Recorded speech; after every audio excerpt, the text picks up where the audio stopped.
ஒருவேளை நாம் வாழ்கிற இந்த பூமியிலே நமக்கு சரியான நியாயங்கள் நமக்கு கிடைக்காமல் இருக்கலாம்.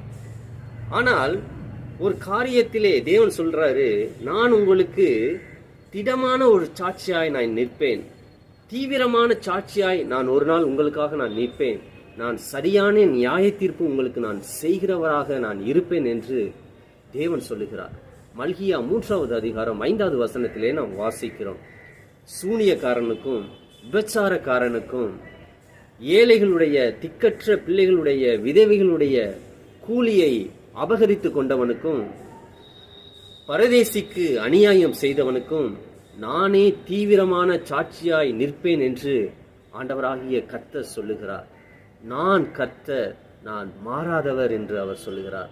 ஆகவே நம்முடைய நியாயங்கள் இந்த பூமியிலே வாழ்கிற நாட்களிலே நம்முடைய நியாயங்கள் புறம்பே தள்ளப்படலாம், உண்மை இல்லாமல் போகலாம்.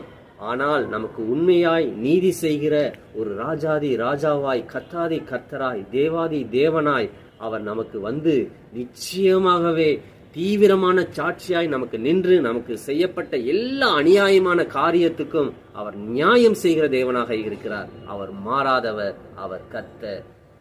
கர்த்தர் நிச்சயம் உங்களை ஆசீர்வதிப்பாராக. God bless you.